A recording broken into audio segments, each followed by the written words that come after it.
మీరు నిన్నగాక మొన్న మరి చూసినారో లేదో అసెంబ్లీ మంత్రి గారు చెప్తున్నారు, ఒక ఆయన రెవెన్యూ మంత్రి గారు, కేసీఆర్ గారేమో కొత్త రెవెన్యూ డివిజన్లు చేసినాడు, కొత్త జిల్లాలు చేసినాడు.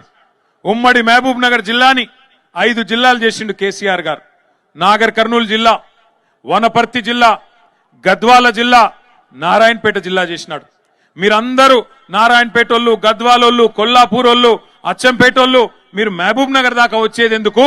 మీ దగ్గరికే కలెక్టర్ను, ఎస్పీని తీసుకొస్తా, జిల్లా అధికారులను మీ దగ్గర కూర్చోబెడతా, ఇంత దూరం మీరు వచ్చేది ఏందని చెప్పి ఎక్కడికక్కడ జిల్లాలు ఏర్పాటు చేసినాడు. కలెక్టర్లను మీ గడప ముంగట కూర్చోబెట్టినాడు. కొత్త రెవెన్యూ డివిజన్లు ఏర్పాటు చేసినారు, కొత్త మండలాలు ఏర్పాటు చేసినారు.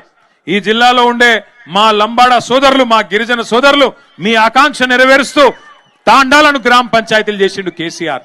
మరి ఇవాళ కాంగ్రెస్ ప్రభుత్వం ఏం చెప్తుందో తెలుసా?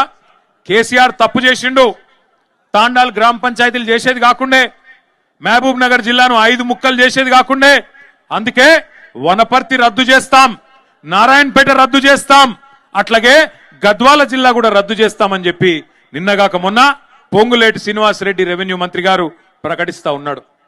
శాస్త్రీయంగా చేయలేదు, వీటన్నిటిని తీసేస్తామంటున్నాడు. మరి తీసేస్తే నారాయణపేట లూకుంటారా? గద్వాలో లూకుంటారా? వనపర్తితో లూకుంటారా? ఆలోచించండి.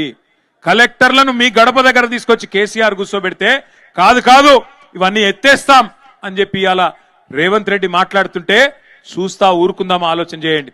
నేను రేవంత్ రెడ్డి ప్రభుత్వాన్ని హెచ్చరిస్తా ఉన్నా, మీరు గద్వాల జిల్లా ముట్టినా, వనపర్తి జిల్లా ముట్టినా, నారాయణపేట జిల్లా ముట్టినా అక్కడ అగ్గి ఉట్టిచ్చే బాధ్యత బీఆర్ఎస్ తీసుకుంటది.